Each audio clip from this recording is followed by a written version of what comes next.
Let's flip it to the last game on Saturday, the 8-9 matchup. I think personally one of the most intriguing matchups of this entire college football playoff.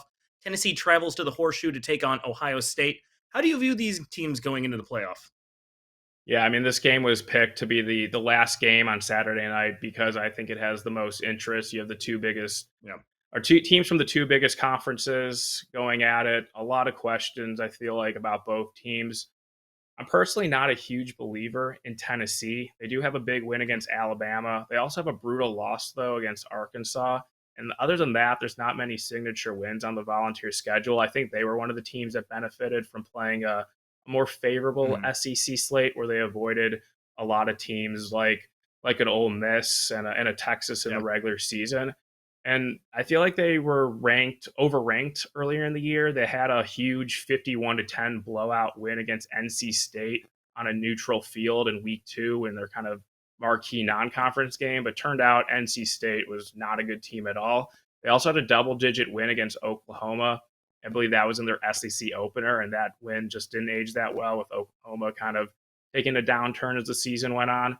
I think a lot's the perception of Tennessee is Josh Heupel, high flying offense, but this offense has really struggled, especially to get out to fast starts. There was a middle season stretch where they played Arkansas, Florida, and Alabama after a bye week. They didn't Mhm. score in the first half of any of those games. Then their next game against Kentucky, they only got a touchdown. So they've been getting off to slow starts. They did start off well against Georgia, where they did score 17 the first half in Athens, but then Georgia really locked Yeah. down on defense, made some adjustments once the script wore off, and Tennessee was scoreless in the second half. So it's a real inconsistent offense, and really what's Sure. carrying Tennessee to this playoff is their defensive line, led by a first round draft pick in James Pierce. So Tennessee, a team I'm not really high on.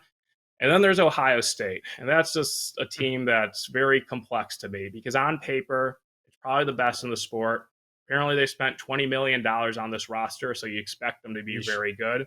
But it's hard to get over Mhm. that 13-10 loss against Michigan, especially if it was their fourth straight loss against their biggest rival. They were almost a 3 touchdown favorite. Michigan was out their two best players in tight end Colson Loveland and cornerback Will Johnson. And now they're going at home in a playoff game. The fans want Ryan Day out, especially after what happened against Michigan. So there's feels like it's a real awkward thing with what Ohio team is going to show up. Are they going to Yeah. use the playoff as a chance to maybe save Ryan Day's job and have the confidence internally to try to make a run, which they definitely could because they have the talent to, or do they come out flat at home? So it's a very fascinating game, and I'm looking forward Yeah. to seeing how it plays out. For sure. Sounds like a lot of fascinating storylines in a game between SEC and Big Ten teams rather. Which units do you predict will have an edge on the field? So I know I have some doubts about Tennessee, but I will give them some credit here in terms of their defensive Mhm. line against Ohio State's offensive line. And going into the year, Ohio State's offensive line, I thought it was fine. But then in the middle of the year, you lose left tackle Josh Simmons. They kind of did a nice job reshuffling it, figuring that out, especially in the Penn State game. Played really well in that game, I thought, given the matchup. But then with 2 games to go, you lose your center, Seth McLaughlin, and that Yeah. really hurt them. They're really struggling to run the ball. We saw it against Michigan. I was very confused by Ohio State's game plan in that game when Michigan's strength is their interior defensive line. You're down, Mhm. you're like backup third string center. You have guys shuffled along the offensive line, and they were just so persistent to run up the middle because Ryan Day wanted to exert the physical dominance that Michigan did for so many times against Yeah. his team when Jim Harbaugh was in Ann Arbor. So I really think if you could count on Ohio State's offense to make adjustments game planning wise, get the ball out of Will Howard's hands quickly. You have a great true freshman in Jeremiah Smith. You have Emeka Buka. Get the running backs out in space.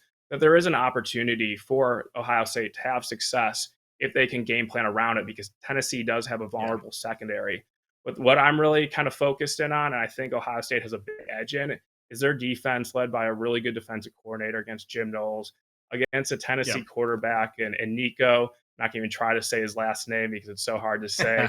But he's had some struggles this year, and I know he played well against Vanderbilt, but at the same time, Ohio State has much better talent than Vanderbilt. So I do think the Ohio State defense can actually play well in this game.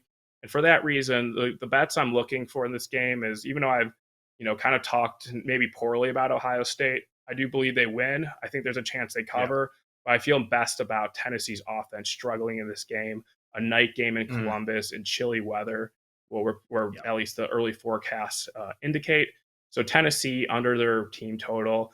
There's 19 and a half out there. I'm going to wait to see if maybe the total ticks up in the game and that all the team totals tick up. But I'm looking towards the Tennessee team total under for this game, or maybe even Ohio State laying the points if it gets back to -7. Sure.